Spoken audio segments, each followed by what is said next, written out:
ഈ സ്റ്റേജിൽ നിങ്ങൾ നോക്കുക, ഒരു രാഷ്ട്രീയക്കാരെ ആരെയും ഞങ്ങൾ വിളിച്ചിട്ടില്ല, മന്ത്രിമാരെ വിളിച്ചിട്ടില്ല. അങ്ങനെ അവരുടെ സാന്നിധ്യത്തിലെ സമ്മേളനം വിജയിക്കൂ എന്ന് ഞങ്ങൾക്ക് ഒരു ധാരണയുമില്ല. അതെ, അത് തന്നെ. എന്താ പറയുക, ഒരു രാഷ്ട്രീയക്കാർ നമുക്ക് വേണ്ട, രാഷ്ട്രീയത്തോട് നമുക്കൊരാഭിമുഖ്യമില്ല, രാഷ്ട്രീയമില്ലാതെ നമ്മൾ അതിജയിക്കും എന്നൊക്കെ പറയുന്ന ആളുകൾ ശ്രദ്ധിക്കേണ്ട ഒരു കാര്യം, 4 കോടിയുള്ള UP-യിൽ ഇല്ല ഈ രാഷ്ട്രീയമില്ലാത്ത അതിജയിക്കാൻ. 2.5 കോടിയുള്ള ബംഗാളിലും 2.25 കോടിയുള്ള ബീഹാറിലും 1.25 കോടിയുള്ള ആസാമിലൊന്നും ഇല്ല ഈ അതിജയിക്കാൻ. ഈ അതിജയിക്കൽ രാഷ്ട്രീയമുള്ള കേരളത്തിലേ ഉള്ളൂ. ആ ഒരു ബോധവും ബോധ്യമാണ് എല്ലാവർക്കും വേണ്ടത്. ജനാധിപത്യത്തിന്റെ അണിക്കല്ല് വോട്ട് ബാങ്ക് രാഷ്ട്രീയവും വിലപേശൽ രാഷ്ട്രീയവും അധികാര പങ്കാളിത്തവും ഒക്കെയാണെന്ന് ആർക്കും അറിയാഞ്ഞിട്ടൊന്നുമല്ല.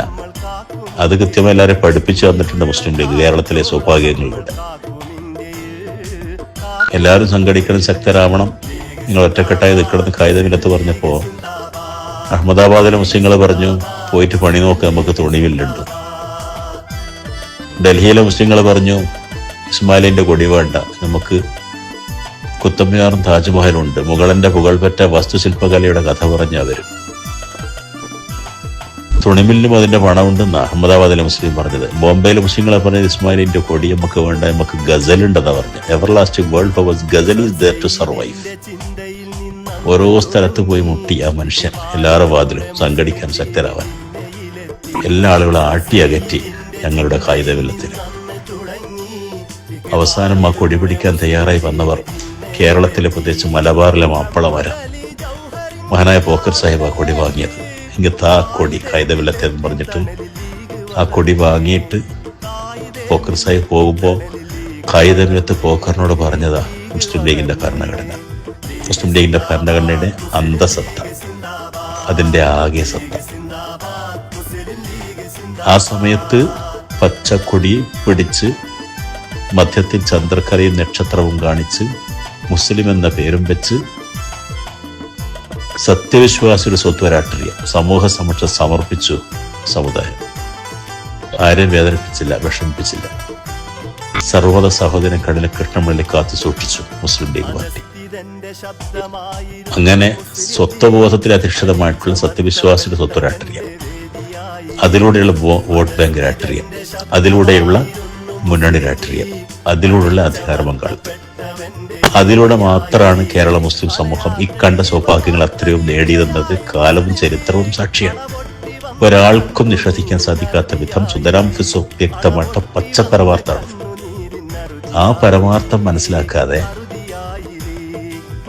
മുസ്ലിം ലീഗ് വേണ്ട എന്ന് പറഞ്ഞ് ആട്ടിയകറ്റി മുസ്ലിം ലീഗ് പിരിച്ചുവിട്ട് 4th പാർട്ടി ഉണ്ടാക്കി പിന്നെ കോൺഗ്രസ് ലയിപ്പിച്ച ബോംബെയും അവന്റെ ഗസലൊന്നും രക്ഷപ്പെടുത്തിയില്ല അവിടുത്തെ മുസ്ലിങ്ങളെ. കലാപമൊക്കെ നടക്കുമ്പോൾ കുത്തുബ്മിനാർ താജ്മഹലൊന്നും രക്ഷപ്പെടുത്തിയില്ല ബോംബെയിലെ ഡൽഹിയിലെ മുസ്ലിങ്ങളെ. ഒരു തുണിമില്ലും പണം ഉണ്ടായില്ല. മോഡി അധികാരത്തിൽ വന്നിട്ട് തുൽക്കിസ് ബാലുവിന്റെ ഗർഭസ്ഥ ശിശുവിനെ കൂടത്തെ കുത്തിയെടുത്തിട്ട് പെട്രോൾ ഒഴിച്ച് കത്തിക്കുമ്പോൾ ആരും രക്ഷപ്പെടുത്തിയില്ല. പക്ഷെ കേരളീയ മുസ്ലിം അഭിമാനത്തോടെ തയ്യാറെടുത്ത് നിൽക്കുന്നത് അന്ന് മുസ്ലിം ലീഗിനെ വരിച്ചത് കൊണ്ടാണ്, പച്ചക്കൊടി പിടിച്ചത് കൊണ്ടാണ്.